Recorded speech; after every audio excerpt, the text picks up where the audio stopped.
ஆண்டவராகிய இயேசு கிறிஸ்துவின் இனிய நாமம் மகிமைப்படுவதாக. ஆண்டவராகிய இயேசு கிறிஸ்துவின் நாமத்தினாலே இந்த இயேசு எப்படிப்பட்டவரோ நிகழ்ச்சிக்கு உங்களை அன்புடன் வரவேற்கிறேன். இந்த நாளிலும் கூட ஆண்டவராகிய இயேசு கிறிஸ்துவின் நாமம் மகிமைப்படும்படியான ஒரு வேத வசனத்தை நாம் தியானிக்க போகிறோம்.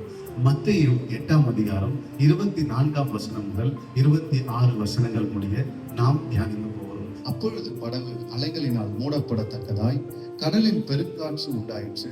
அவரும் நித்திரையாய் இருந்தார்.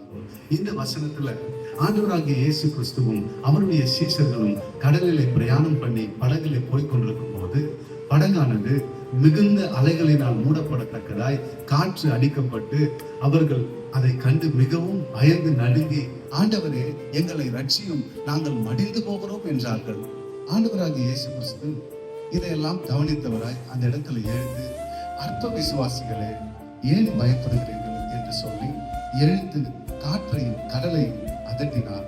உடனே மிகுந்த அமைதல் உண்டாயிற்று. மத்தேயு 8ஆம் அதிகாரம் 27ஆம் வசனம் சொல்கிறது, அந்த மனுஷர்கள் ஆச்சரியப்பட்டு, இவர் எப்படிப்பட்டவரோ, காற்றும் கடலும் இவருக்கு கீழ்ப்படுகிறது என்றார்கள். உங்களுடைய வாழ்க்கையிலே நீங்க பார்க்கிற ஒரு பிரச்சனையானது மலை போல எழும்பி, இல்ல உங்களால தாங்க முடியாத அளவிற்கு, உங்களால மேற்கொள்ள முடியாத அளவில் உங்களை துக்கப்படுத்தி கொண்டிருந்தாலோ அல்லது உங்களை வியாபலப்படுத்தினாலோ, அதிலிருந்து எப்படி வெளியே வரதுன்னு தெரியாம இருந்தாலோ, என்னை கேட்டுக்கொண்டிருக்கிற எனக்கு அன்பானவர்களே, இதிலிருந்து வெளியே வர ஒரே ஒரு வழி, நீங்கள் இயேசுவை தேடுங்கள்.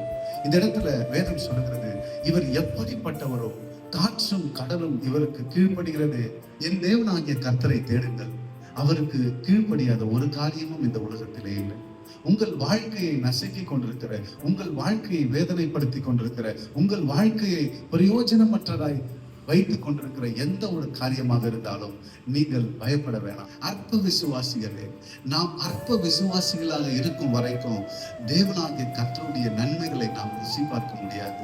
தேவன் தருகிற நன்மைகளை ருசி பார்க்க வேண்டுமானால் அவரிடத்திலே நாம் நம்பிக்கை உள்ளவர்களாய் 1 பேதுரு 5:7 சொல்லப்படுகிறது போல, அவர் உங்கள் கவலைகளை எல்லாம் விசாரிக்கிறவரானபடியினால் உங்கள் கவலைகளை எல்லாம் அவர் மேல் வைத்து விடுங்கள். நம்முடைய கவலைகளை சுமக்கிற ஒரு தேவன் நமக்கு உண்டு. ஆகையால் கர்த்தர் உங்களை ஆசீர்வதிப்பார். தேங்க்யூ. God bless you.